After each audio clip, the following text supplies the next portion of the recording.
Hi everyone, my name is Elgin and welcome back to the channel. Imagine this, you sell your property, but instead of getting cash proceeds, you walk away with nothing.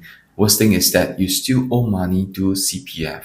Now, this is what we call a negative sale. Most people think that a negative sale is rare, but let me tell you, many owners between 2018 to 2020 face this exact situation. And with today's high prices, you might be thinking, confirm, won't happen to me.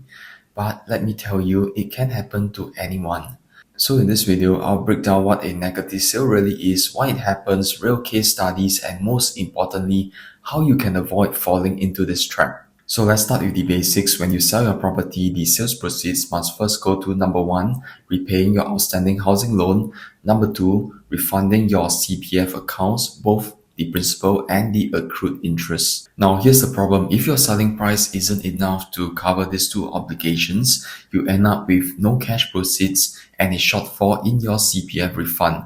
That is what we call a negative sale. But here is a key point. If you sell at or above market value, the CPF board does not require you to top up the shortfall in cash. But if you sell at below market valuation, you may be required to top up the shortfall in cash.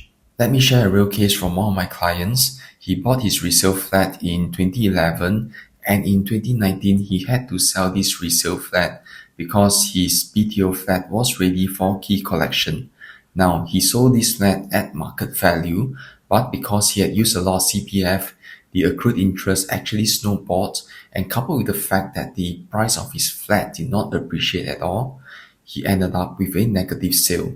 His CPF shortfall was around $70,000. He also had to refund the option money of $5,000 that he received in cash back into his CPF account, and he walked away with zero cash. But this is not a sad story. He got to move into a brand new BTO flat with a fresh 99-year lease, which will give him better capital appreciation in the future. So sometimes even if you suffer a negative sale, the long-term move can be a positive one. Here is an illustration of how a negative sale can happen.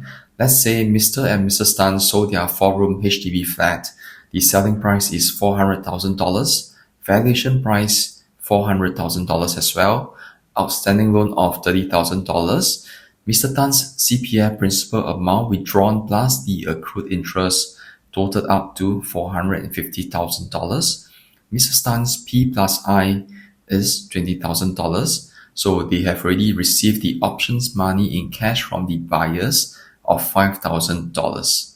In this scenario, the total required CPF refund is $470,000. However, the sales proceeds after paying off the outstanding loan is only $370,000. So there is a shortfall in their CPF refund of $100,000.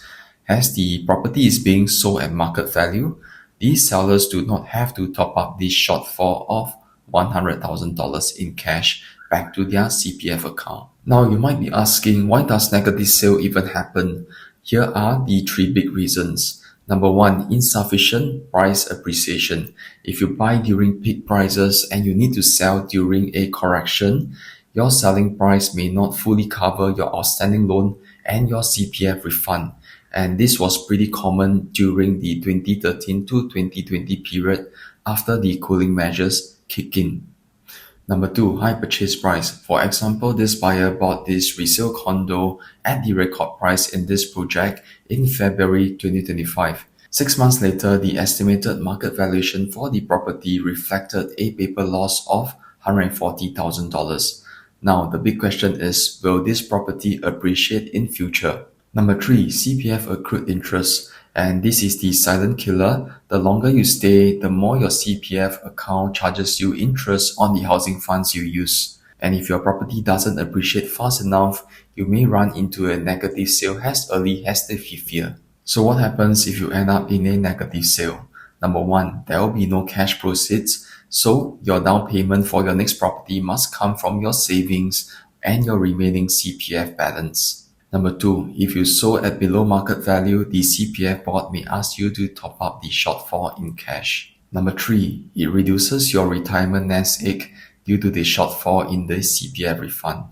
And number 4, there's also emotional stress. some owners will feel like their years of paying mortgage have gone down the drain. Now you may be thinking, Elgin, are you crazy? Today the market is booming. Resale flats are hitting record prices. Yes, I know. A 5-room flat in Clementi just transacted for $1.459 million. Surely, negative sale is not an issue, right? But here's my take. Market moves in cycles. What goes up fast can also correct. And if you're planning to upgrade or downgrade in the next 5 to 10 years, you need to plan ahead so that you are not caught in a down cycle like those in 2013 to 2020. So how do you protect yourself? Here are some strategies. Number one, review your property's financial health regularly. If you're on a bank loan, refinance when interest rates are low. Every dollar of interest that you save will help to reduce the risk. Currently, the mortgage interest rates are as low as 1.8%. Number two, don't overuse your CPF funds. If you can, pay part of your installment in cash. This will help to reduce the accrued interest from piling up. Number three, plan your exit early. Don't wait until your flat is older and the lease is shorter. Check your property's valuation now and stress test. Would you have enough sales proceeds if you sell today or 5 to 10 years later? Number four, consider alternative strategies. If selling puts you at risk of a negative sale, consider renting out a room or restructuring your finances to help to elevate your situation. And the key is this, don't wait until you are forced to sell. The earlier you plan, the more options you will have.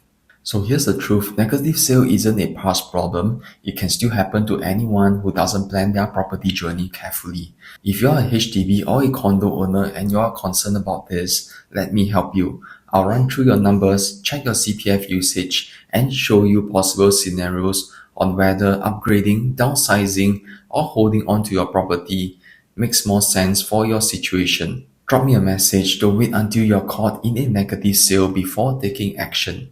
We've come to the end, and if you like this video, please help to like, subscribe, and share with your family and friends. Thank you for watching, and I'll see you in the next one.